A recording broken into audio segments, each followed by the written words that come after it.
এই মেহনতি মানুষ রক্ত দিবে, তার ফসলও এইবার তাদের নিজের ঘরে তারা তুলে নেবে।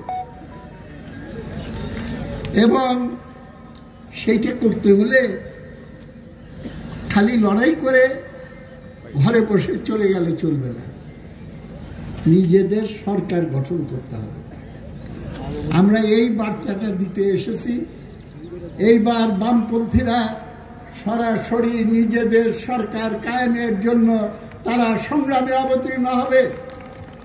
আমি ডাক দিয়ে বলতে চাই, সমস্ত বামপন্থী শক্তি, প্রগতিশীল, উদার নৈতিক, সৎ, নিষ্ঠাবান জনগণ বলে দিয়েছে, মুখে মুখে স্লোগান, নৌকা লাঙ্গল পাল্লা মানে দাড়ি পাল্লা আর শীষ সব সাপেরই দাঁতে বিষ।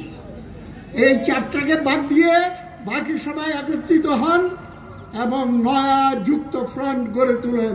সেই যুক্ত ফ্রন্টের সরকার এই দেশে প্রতিষ্ঠা করার এই বার্তা নিয়ে আপনাদের সামনে হাজির হয়েছে, এই আহ্বান নিয়ে হাজির হয়েছে। অভূতপূর্ব একটা গণ অভ্যুত্থান হয়েছে, ফ্যাসিস্ট স্বৈরাচার শাসককে বিদায় নিতে হয়েছে। আমি বীর ছাত্র জনতার প্রতি আমি স্যালিউট জানাই, অভিনন্দন জানাই। কেন ছাত্র জনতাকে অভিনন্দন জানাই খুব ভালো করে বুঝবেন। এই গণ অভ্যুত্থানের নায়ককে অনেকেই দাবিদার হয়ে গেছে যে আমি হলাম মাস্টার মাইন্ড, আমি হলাম মিটাকুলাসলি প্ল্যানের নায়ক। তারা ভুলে যায় যে আসল নায়ক হলো জনগণ। এবং এইটা শুধু জুলাই আগস্টের ঘটনাবলীর ভিতর দিয়ে এই গণ অভ্যুত্থানের তাৎপর্য 16 বছর ধরে একাধিক্রমে বামপন্থীরা, বিএনপি, কমিউনিস্ট পার্টি, অন্যান্য সমাজতান্ত্রিক শক্তি, শ্রমিক আন্দোলন, কৃষক আন্দোলন নিরবচ্ছিন্নভাবে যে সংগ্রাম করে গেছে, তার ফলে এই পরিস্থিতি তৈরি হয়েছিল। ফ্যাসিস্ট স্বৈরাচারী হাসিনা সরকারের পায়ের তলা থেকে মাটি চলে গেছিল। কোন মানুষ এই সরকারকে আর দেখতে পারত না এবং সময়ের অপেক্ষায় ছিল, বিস্ফোরণের অপেক্ষায় ছিল পরিস্থিতি। কোটা ইস্যুকে কেন্দ্র করে বিস্ফোরণটা ফেটে উঠে, এইটা না হলে আরেকটা ইস্যুতে হতো। সুতরাং খালি আমাদের জুলাই আগস্টের শহীদদেরই না এবং সেই সময়কার সংগ্রামী জনগণই না, এই 16 বছর ধরে যারা সংগ্রাম করেছে তাদের সবাইকে আমি স্যালিউট জানাই এবং তাদের অবদানকে স্বীকার করে নিয়ে আমাদের সামনে আগাইতে হবে। এই সংগ্রাম জনগণকে কেন করতে হয়েছে?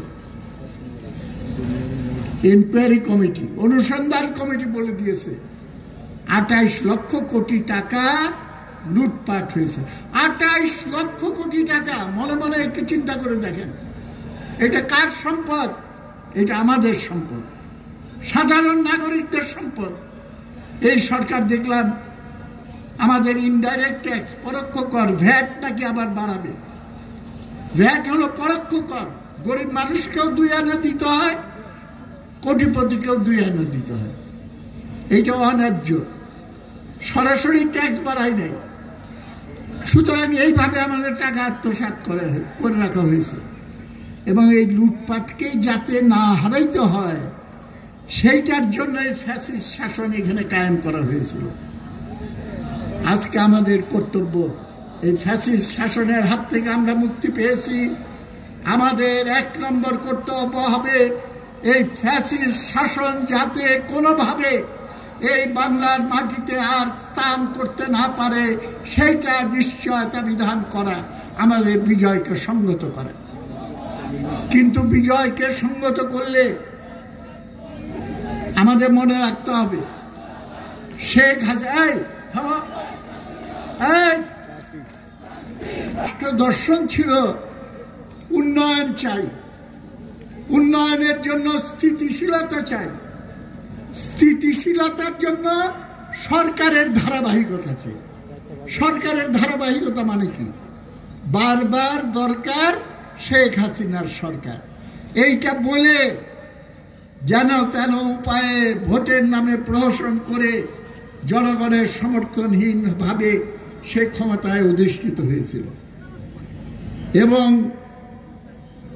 সেই পরিস্থিতিতে আমরা যদি খালি শেখ হাসিনার ফ্যাসিস্ট স্বৈরাচার তাকে বিদায় করেছি, যদি একই ব্যবস্থা বহাল থাকে, আরেকজন এসে বলে যে ভোটাধিকার চলবে না, যেন তেন উপায়ে আমি ক্ষমতায় থাকব, সংস্কার করব, যতদিন সংস্কার না হয় আমি ক্ষমতায় থেকে যাব, নির্বাচিত সরকারের দায়িত্ব নাই, আমি তো মনে করি সেটা একই রকম কথা।